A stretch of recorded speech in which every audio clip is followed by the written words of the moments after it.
Good afternoon, everyone. For our European listeners and got anybody from North America, then absolutely good morning to everyone. I'm going to deep dive into Microsoft negotiations, Q&A, and hopefully I'm going to be able to share some knowledge with everyone today and leave you with some valuable inside information. Daryl Ullman, I'm a professional tech negotiator. I've been around tech negotiations for the better part of 25 years. And my passion is Microsoft negotiations. I'm a partner at a company named SAMexpert, a leading consultancy in the world of cost optimization and Microsoft licensing optimization and risk management. I lead the negotiation team on behalf of our customers, and day in and day out, I negotiate. I negotiate EA contracts, Azure MACC agreements, unified support, audit, mitigation, and everything that comes in between. I've put together a number of key topics that I come up against on a regular basis, and some questions that I've been forwarded by the members of this group that have registered for this call. EA negotiations they've been around for, it almost feels like forever these days, at least 20 years, if not longer. I've had the pleasure, or maybe not, to have been around when EAs were launched back in the beginning of 2000. Time flies, and a lot's changed.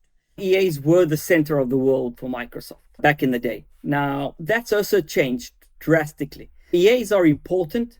They are still one of the largest expenditures in any enterprise's IT budget, but it's changing. Maybe it's already changed. I would say that MACC agreements for Microsoft, Azure contractual agreements, have more importance to Microsoft than an EA, just due to the fact that they are becoming larger in size than an EA. And that's where we all know that Microsoft is shifting their business. There's much more emphasis on MACC agreements, on the size of the MACC agreements. For large enterprises, they are much larger than their standard EA.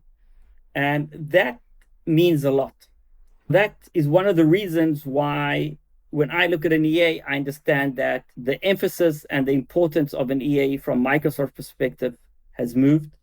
An EA is looked upon by Microsoft as almost a commodity. They want to at least let you feel it's a commodity and that it's a one-size-fits-all agreement.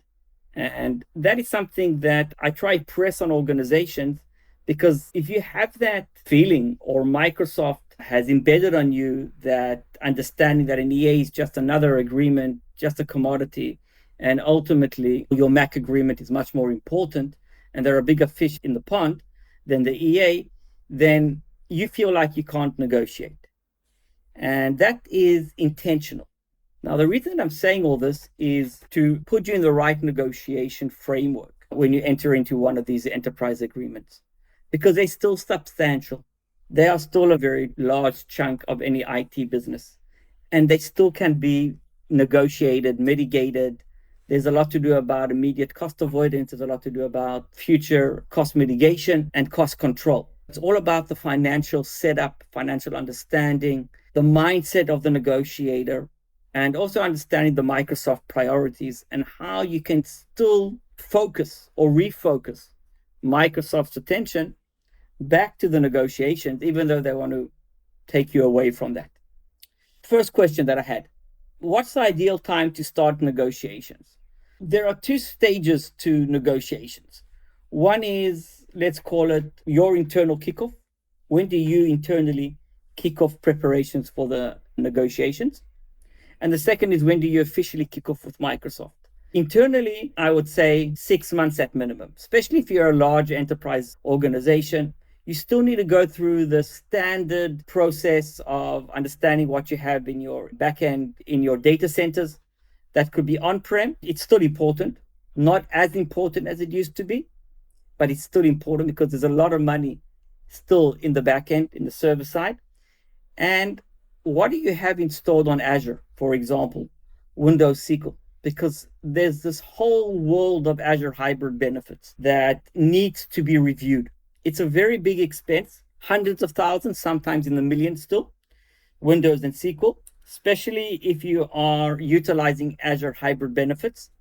or you are maybe taking advantage of a number of loopholes that Azure Hybrid Benefits has when you register those licenses on Azure.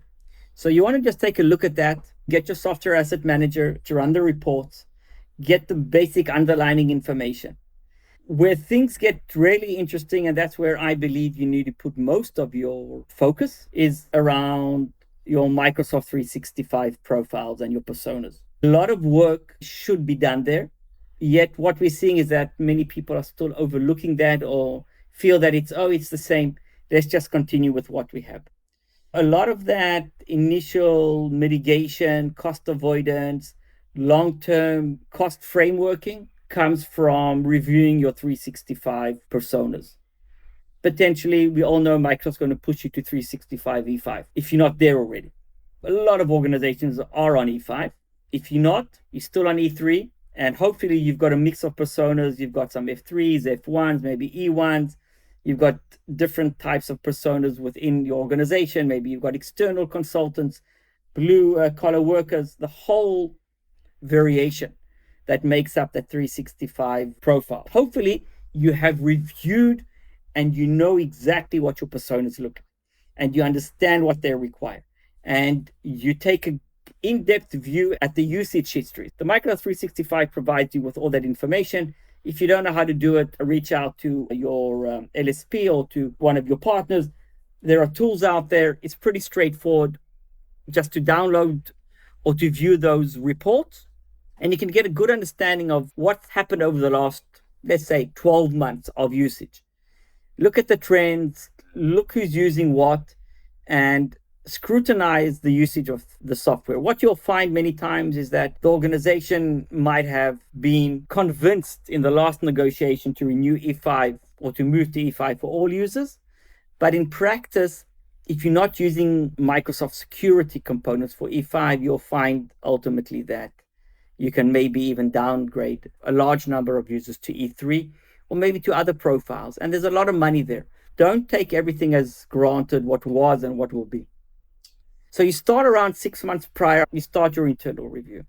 You need to engage with Microsoft, especially if you're a large enterprise, at minimum 3 months in advance, at minimum. There is a pretty aggressive negotiation that's going to take place, and you need to be prepared for that negotiation. Microsoft is going to push back aggressively on discounting, especially if it's E3 and you're not upgrading to E5. And if you're on E5, they're going to aggressively push down the discounts. That's just the practice today. We're seeing that on an ongoing basis. It's nothing new. That trend is apparent over the last 3 to 4 years now. Microsoft feels very confident in the place that they are with 365. And ultimately, if you haven't put into place an alternative, and even if you have, we all know that it's very low hanging fruit from a Microsoft perspective, because it's really tough to move off 365. And Microsoft knows that. And they're going to push on that very aggressively. Looking at tactics, that's not going to be a good tactic to put a so-called alternative, only if it's a really good alternative to 365 on the table. What Microsoft finds a bit intimidating is security components. So if you do have potential security components that could be alternatives to your 365 E5 security, absolutely, that's something that you need to look at. So Microsoft 3 months in advance, internally 6 months in advance. Another question. Microsoft have a standard non-on-time clause that they are providing to end customers, basically saying that if you don't renew on time, if you miss your renewal date, discounts are going to be void and there's going to be a 3% uplift or 3% penalty on pricing. I've been asked, is that a valid threat, or is that just some account rep trying to be smart about providing some kind of leverage in order to renew on time? The short answer is it is a Microsoft policy. It came out, I can't say exactly when, maybe 12 months ago, more or less. But yes, it's a standard Microsoft policy these days where Microsoft is aggressively pushing for on-time renewals. I haven't actually seen them, to be truthful, implementing this uplift of 3%, but it's definitely on the table and it's intimidating. The way to negotiate around this So it is not a hard deadline and it's not a leverage that Microsoft can use. What I personally recommend and what I do is that if negotiations are stretching out, and it happens for multiple reasons, I like to send out in advance, 30 days in advance to the official renewal date, that due to whatever circumstances, I try to put part of the responsibility on Microsoft.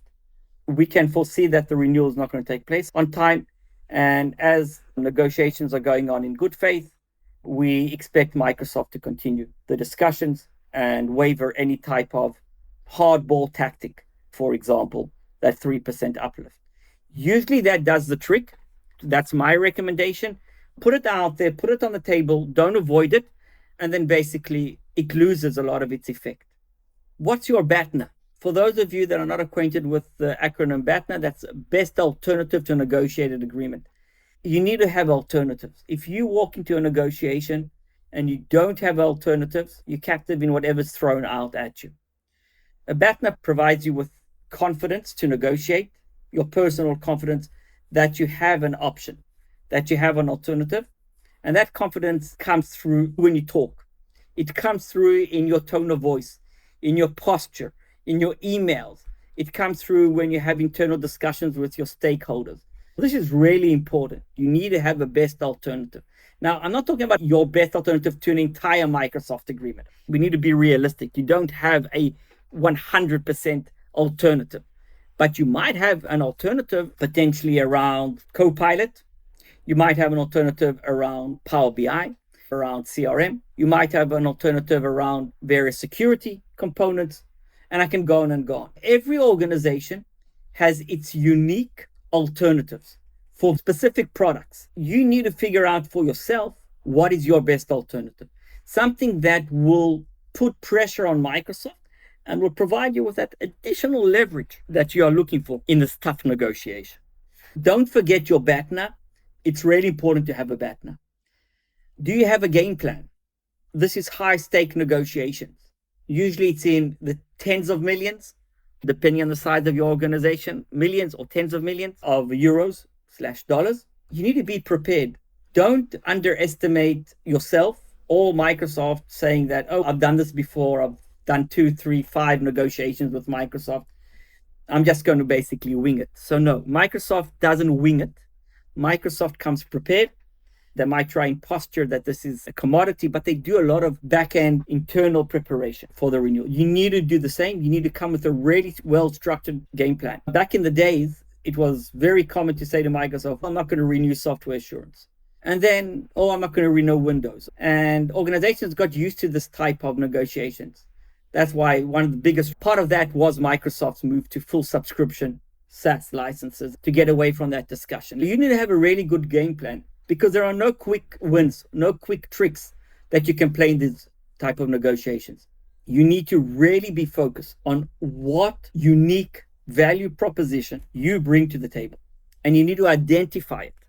This whole game plan is the differentiator between excellent negotiators and mediocre negotiators. And there are no tricks here. It's about preparation. So you need to sit down with yourself and with your team. It's not a one-man, one-woman process. It is a team effort. I can't emphasize this more. High-stake negotiations, a lot of money on the table, a large chunk of your IT budget is going to be put out there. There are risks associated to it. You need to have a well-trained or established team. Finance, legal, procurement, IT, everybody needs to come together and you need to agree on a game plan. And that game plan is going to be specific and unique to your organization. Another question. What are the top 5 mistakes to avoid negotiating with Microsoft? I don't know if I've got 5, maybe more, maybe less, but let me try and address this. The first mistake that comes to mind is letting Microsoft lead the negotiation. Microsoft hates the customer leading. They are used to leading the process. They like defining how the negotiation is going to evolve over time. They have an agenda, and that agenda is part of their scorecard. I don't know how many of you have ever been in sales, but every large organization has a really well-defined scorecard for their account reps, for their account teams. Microsoft, of course, is no different. They've been doing it for many years. And the agenda for the negotiations is set by that scorecard. For example, today, no secret, top of the list of Microsoft scorecard is, of course, Copilot AI. Second to that is 365 E5 plus add-ons, and there are a lot of add-ons. E5 might seem like the holy grail. It's not. There are additional add-ons that Microsoft are aggressively or strategically pushing. Then on top of that, of course, you have an agenda to reduce discounts. Microsoft has got a very strict policy on discounts. They want to reduce those high-level discounts that have been out there for years. Large organizations have been enjoying discounts north of 20%, even higher, depending on the size of your organization. Those of you that are coming from very large organizations, I'm sure that you've seen higher than 30%. Microsoft is very aggressively downplaying those discounts. So that's also high on the scorecard. If you let Microsoft lead from the beginning, meaning they'll provide the first proposal, they'll define what your needs are for you. I won't say you've lost the game, but you're definitely not in a good position. So leading is one on my list. Getting a late start is high on my priority list of mistakes. You need to start ahead of time. I said 3 months, not less than that. The reason being that Microsoft is using that on-time renewal threat as leverage. A lot of organizations see that as a threat, and it works if you don't mitigate that and you're intimidated. And anyway, nobody likes to negotiate with a axe above their neck.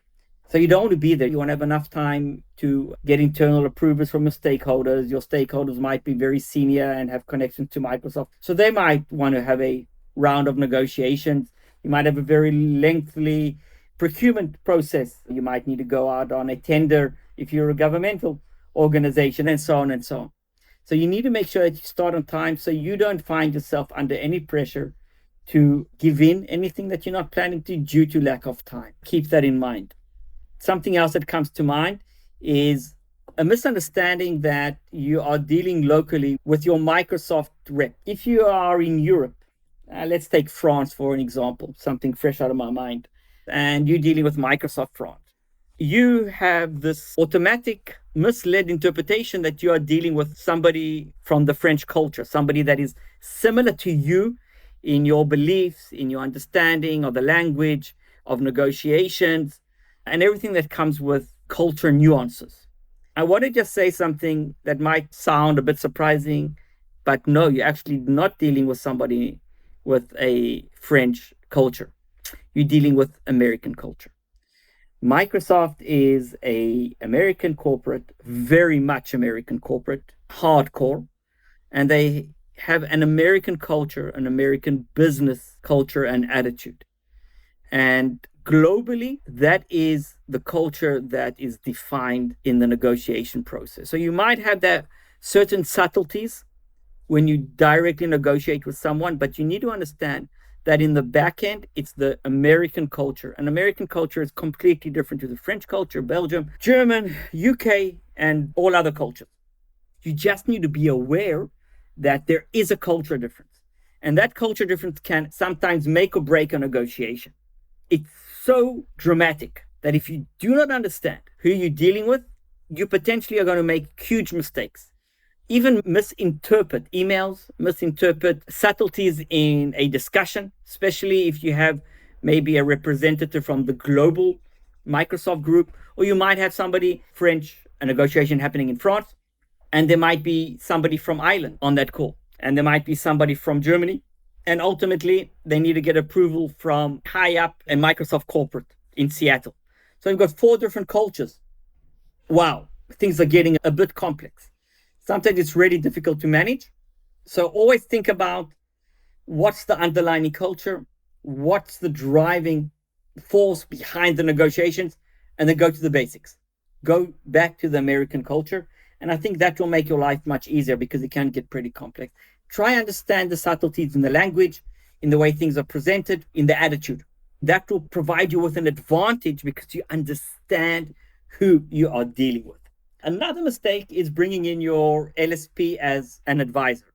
Now, I am a bit biased. Of course, I'm an external consultant, independent. LSPs are not always my personal friends, And I know most of the LSPs and have a very good relationship. But end of the day, LSPs make their money off Microsoft. It's fair game. It really is fair game. It's business. But LSPs have a very complex relationship with Microsoft. Very complex. That actually goes back 20, 30 years with some of the larger LSPs.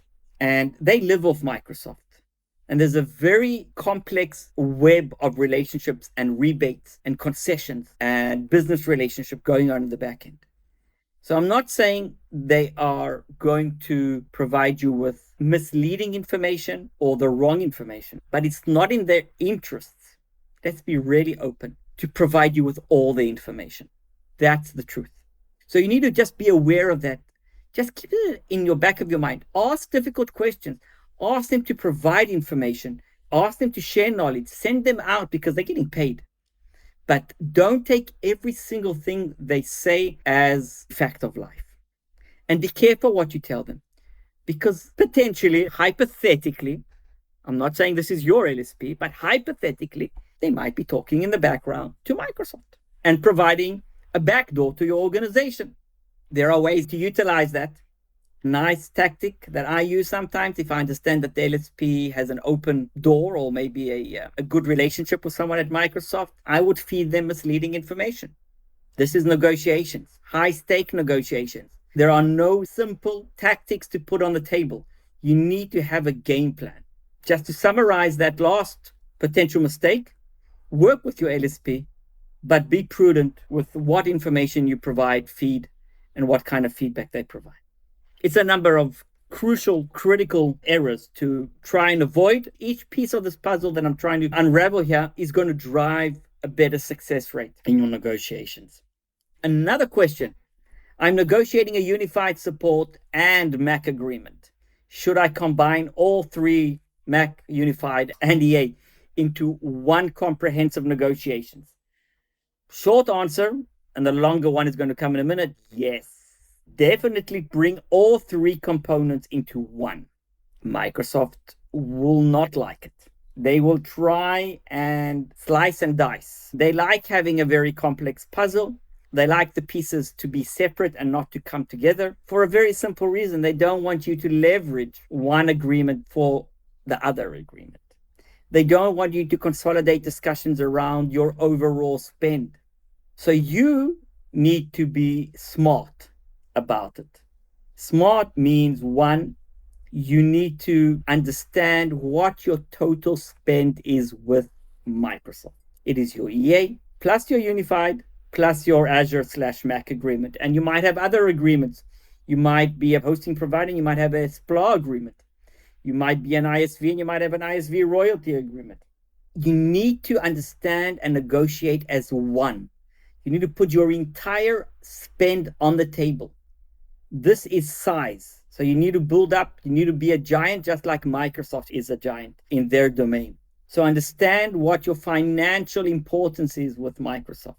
And then part of that game plan, you need to now, if you are going to negotiate all three contracts, and even if each one of those contracts has a different start and end date, I will try and negotiate, renew them all together, bring them to one renewal date. Not easy. You need to be a pretty big organization in order to bring Microsoft to the negotiation table and maximize those three agreements into one. Even if you're not a very large organization and you feel that you don't have that ability to co-terminate and then co-renew, at least understand what your total value is to Microsoft and try and play with those variants.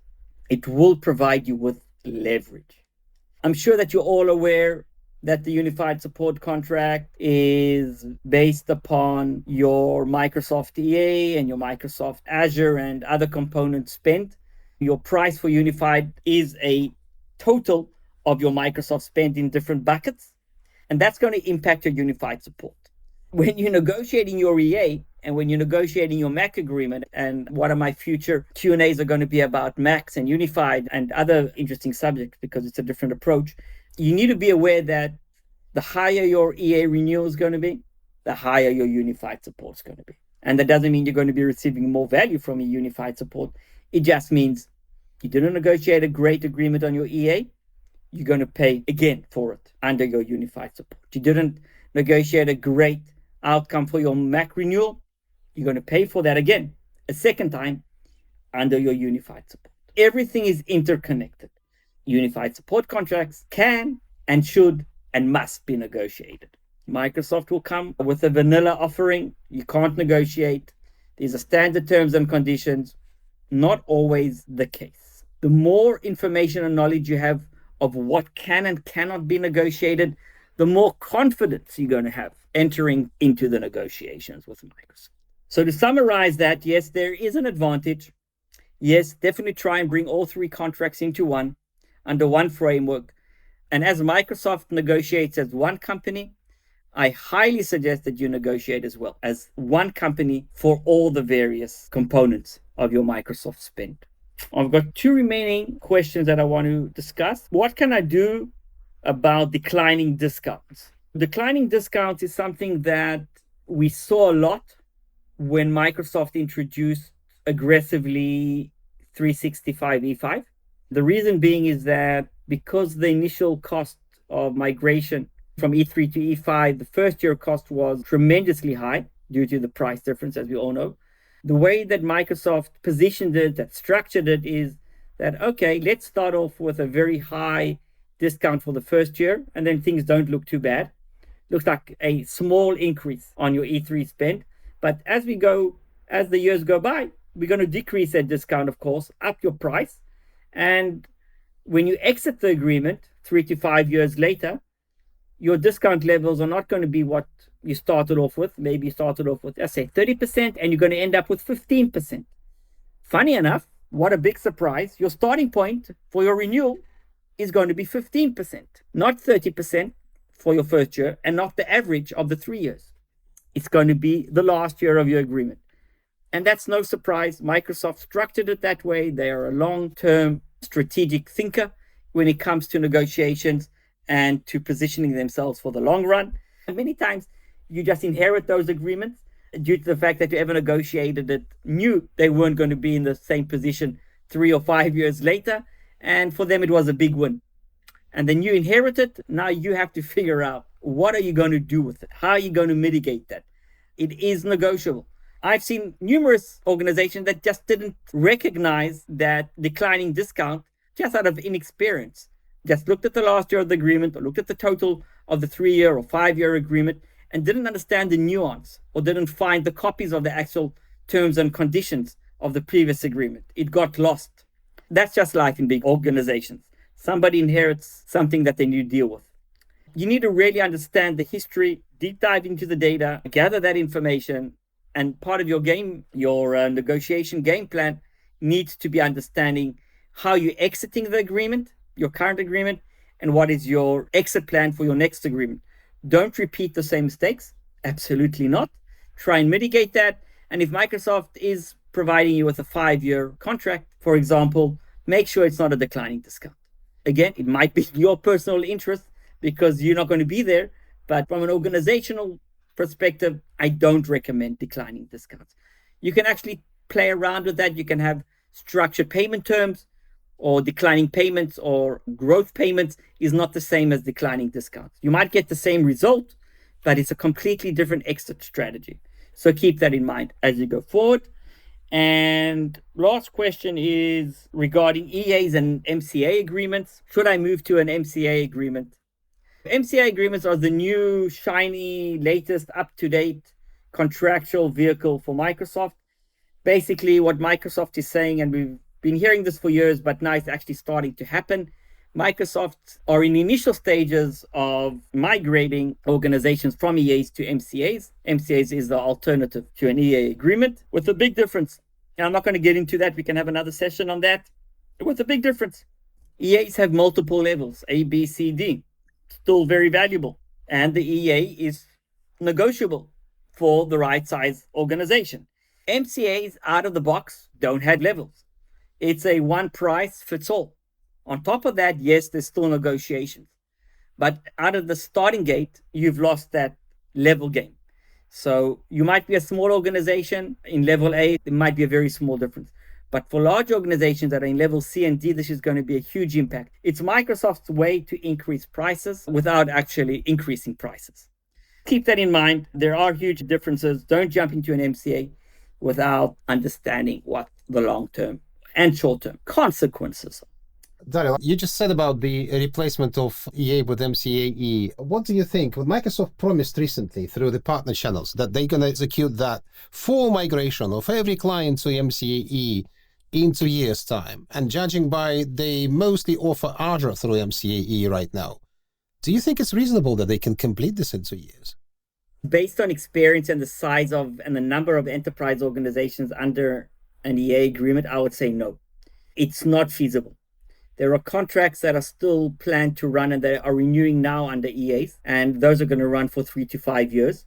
And large organizations that have seen a lot of benefit from their EA are going to be very reluctant to move off the EA onto an MCAE. I think it's going to be a very challenging process for Microsoft, and I can't foresee it happening.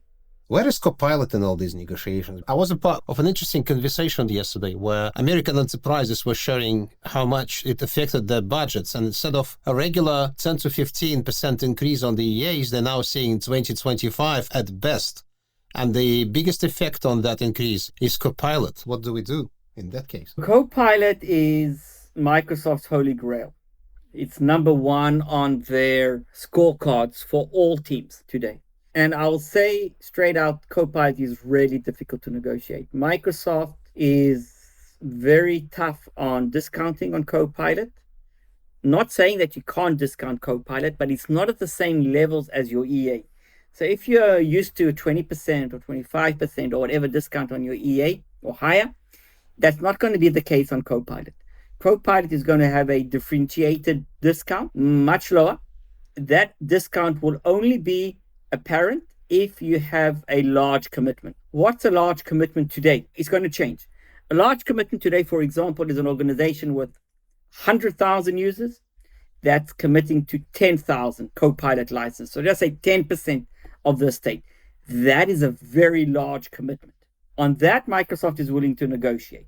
You should also be really, I would say, prudent, very careful about that, as you need to understand what the value of Copilot is to your organization. How long is it going to take to roll out?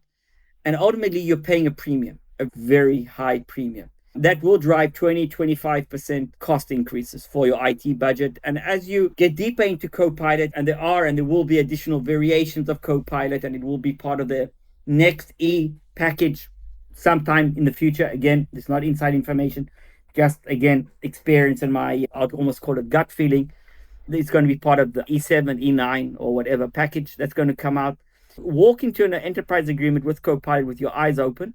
Maximize that negotiation leverage to gain discounts not only on Copilot, but also drive discounts on your overall EA stack. So it can be used as well to mitigate any potential price increases that you see in your EA. There are leverage points with Copilot. Tread carefully. Thank you very much, all of you that have joined today and taken the time. Appreciate it. And I'll see you on one of my future audio events.